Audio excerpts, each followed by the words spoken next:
Sadhguru, what should be the role of a good parent in today's world? See, parenthood is a very funny thing. You're trying to do something that nobody has ever known how to do it well. Yes? Nobody has ever known what is the best way to parent their children. Even if you have 12 children, you're still learning. You may raise 11 properly, the 12th one can give you works, you know.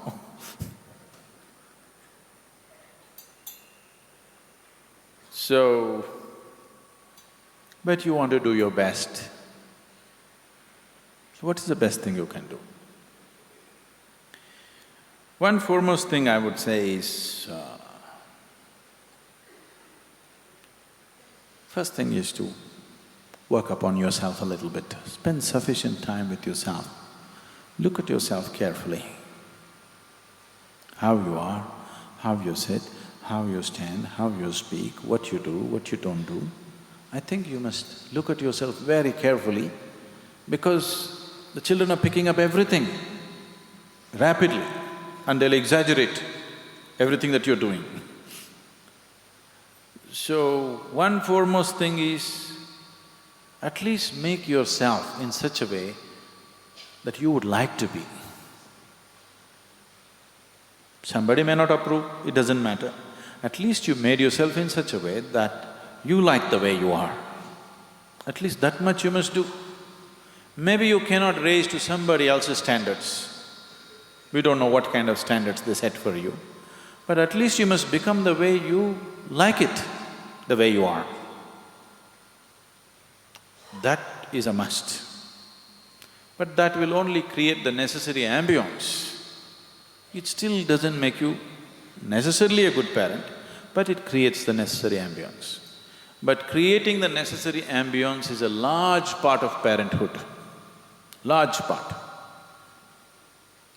If you create the right kind of atmosphere of a certain sense of joy and love and care and discipline for yourself and your home atmosphere, generally they grow up. Of course, you want to provide opportunities for them. Each one of us can provide opportunities only to the extent it's available to us, isn't it? Yes? You cannot provide an opportunity for which you don't have access. You'll always do according to your limitations. I'm sure in that area you'll do your best, but the important thing is what kind of human beings or brats you raise. For that, what kind of human being are you is an extremely important part of raising children. So, if your wife became pregnant, it's time for transformation for you. Because now another life is coming in, you yourself are the way you don't like yourself to be. Definitely, one more need not go that way, isn't it? So, becoming conscious of what we are doing is extremely important. What should we teach? What we should do? I think one important thing that you should teach your children is that they learn to question everything, but not with suspicion, with a genuine wanting to know. Questioning can become a very sick thing or a very healthy process. People question because they already suspect everything is evil. This is a sickness. But the basic purpose of a question is an instrument which helps you to dig a little deeper than where you are, isn't it so? Yes? Question is essentially an instrument with which you can dig a little deeper. That's the purpose of a question. If you just bring this into your child's mind, that a child can question anything, including you, the way you are, if you allow that, in a healthy way, not in a sick way, questioning things because you think something is wrong with everybody. If you bring this, the child is constantly exercising his intelligence. This will not ensure whether he's going to become a doctor, engineer, this, that, but one thing is clear, his intelligence is active.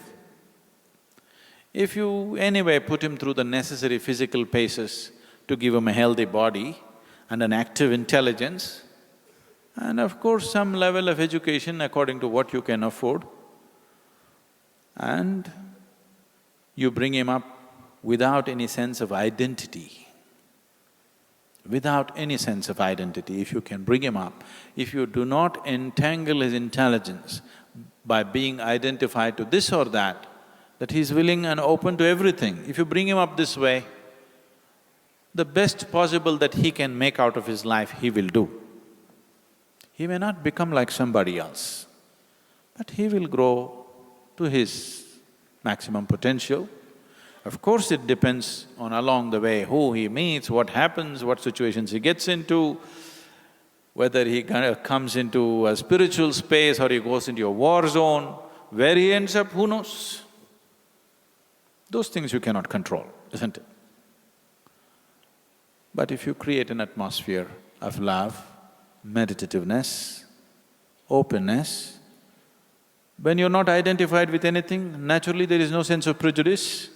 If you bring up a child free of prejudice, in a loving, very open atmosphere, generally they do well, but there is no guarantee. Because there are other influences in the society, you don't know into whose hands they'll fall tomorrow morning. Yes? You may be doing your best, tomorrow morning into whose hands your child will fall, there is no insurance or guarantee. That's a risk that you're taking, always. But the only thing is, did you do your best or not? That's all there is to life.